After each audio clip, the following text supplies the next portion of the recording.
How y'all are, guys? This is Joey. Well, I proved myself right once again. It doesn't matter if we're playing ice hockey. It doesn't matter if we're playing basketball, if we're playing baseball, if we're playing horseshoes or hand grenades, if we're trying to see who could draw a circle the best.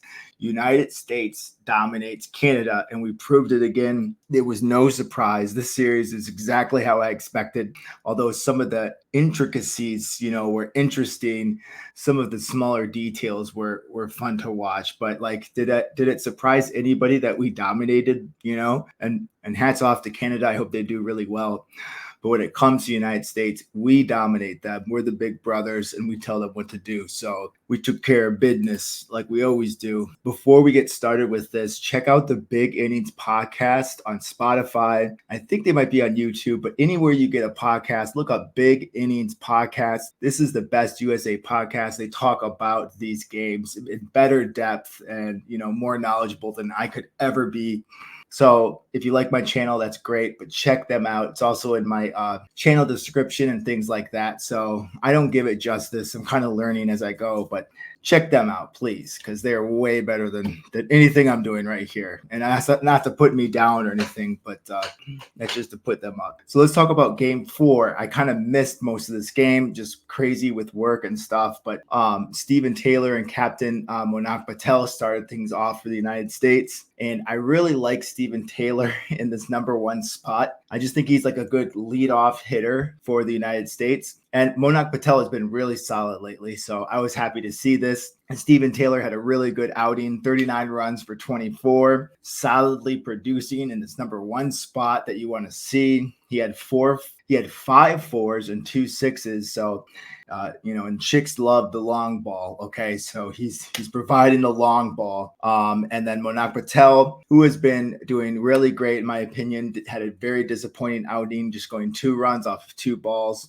There was nothing special from Aaron Jones or Milind Kumar, but I really like Aaron Jones in the number 3 spot. And I like the partnership of Stephen Taylor and Aaron Jones. I think it was the second game we saw them together. I'd like to see more of that partnership because I think they're like the 2 power hitters of the team. But I really like that, although they were a little disappointing too. Everyone was really excited to see Corey Anderson finally play for the United States because the 3rd game was flooded out, even though it stopped raining in the early morning because USA cricket is terrible. But he produced for the United States, but he didn't do anything was like spectacular or wow. I guess it takes time when you're a new player for a new team. He went 28 runs off of 29 balls, which is, it's okay. He did get a pair of 4s, but eventually, ended up being a little disappointing in his opening match. Slim Shadley Van Schalkwijk, which I call him Slim Shadley.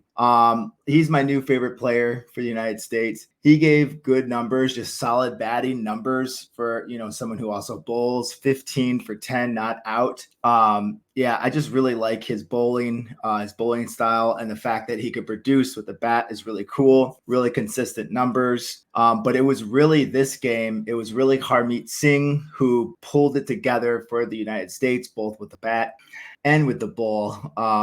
He finished up United States 34 for 17, not out, and he was named man of the match, rightfully so, as we'll see later in this video. He had 3 4s and 2 6s, and it was enough to pull the United States ahead, 159 for 6 out. Not an outstanding number, but it was way better than what it could have been had it not been for Harmeet Singh's batting at the end. So on the bowling side for Canada, Dylan Hayliger was the best bowler for Canada. I really like his style. 2 wickets to his name with an economy of 5.5. He also came up with 12 dot balls and just really, kept the game, really in reach for Canada. I also like Harsh Taker and Saad bin Zafar. They got some well-needed wickets for Canada, made it really difficult for the United States to keep momentum. But had it not been for Harmeet Singh, Canada would have kept this much closer to like 100 runs even. So just those little things changing, had a huge impact on this game. It's pretty clear that Aaron Johnson for Canada needs to do well in the number 1 spot for Canada to do well. When he sucks, like everything breaks down for Canada, and that was true for this game. He had 1 run off 10 balls. That is absolutely absolutely dismal from like the best batter of the team. I mean, that's my opinion. It was just, that's terrible. That is so bad. So in the power play, Canada did really terribly. 32 runs and 2 wickets in the first 6 overs. Dilpreet Bajwa helped pull it together for Canada. He went 52 runs off of 41 balls. And again, for United States, the key player was Harmeet Singh. I mean, he was a superstar, total superstar, even more so with the ball. He picked up 4 wickets. The left-hander got Aaron Jones leg before a wicket to start the defensive outing for the United States. Blah, blah. Blah, blah. I don't know why I burp so much to drink coffee, and I know it's gross. I don't care. I'm a Yank. Deal with it. I mean, it was pretty much all Harmeet Singh this game. 4 overs, 12 dot balls, an economy rate of 4.5. I also really like Stephen Taylor with his economy rate of 5.75, although he didn't do much in terms of wickets.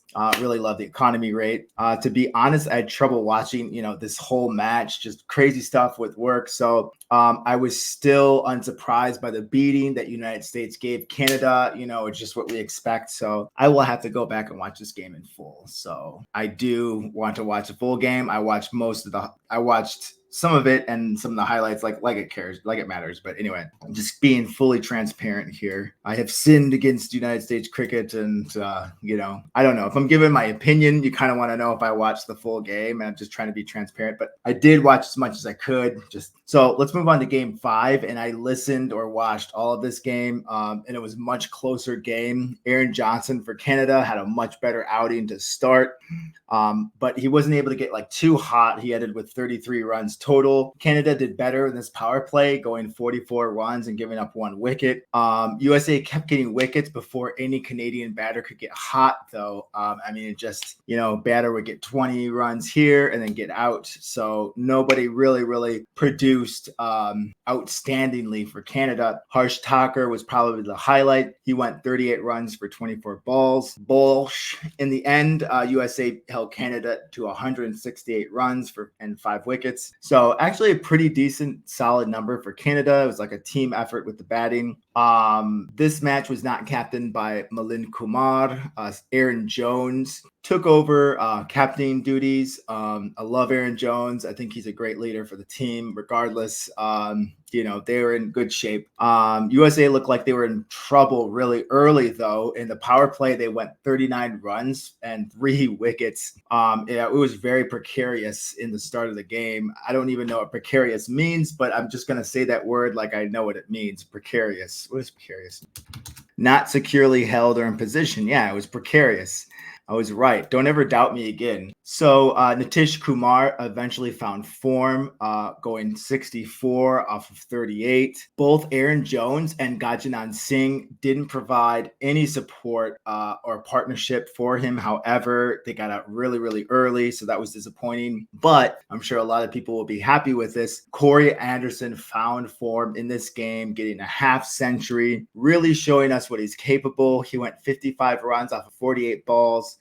So I was really happy to see him do really well offensively. Actually, how many 6s did he get?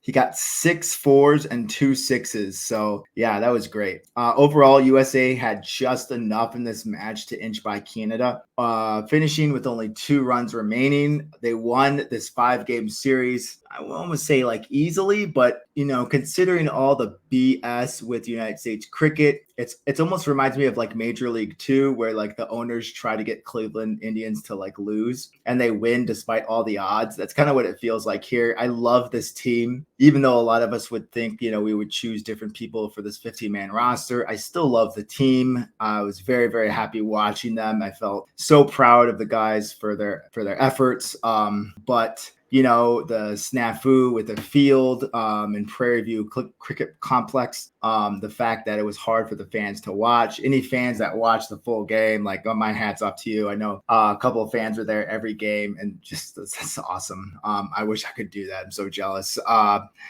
But who knows what will happen for the Bangladesh series. I hope it's well organized or more well organized I hope it's better organized in the future. But who knows? I mean, and Bangladesh is going to be much more difficult than Canada. I was surprised though, because Canada's been hot lately. So we shall see. Check out my channel, like it, subscribe, all that good stuff. And I'll see you in the next video. Talk about associate cricket, United States, Canada, all that good stuff. So you know it. Check it out.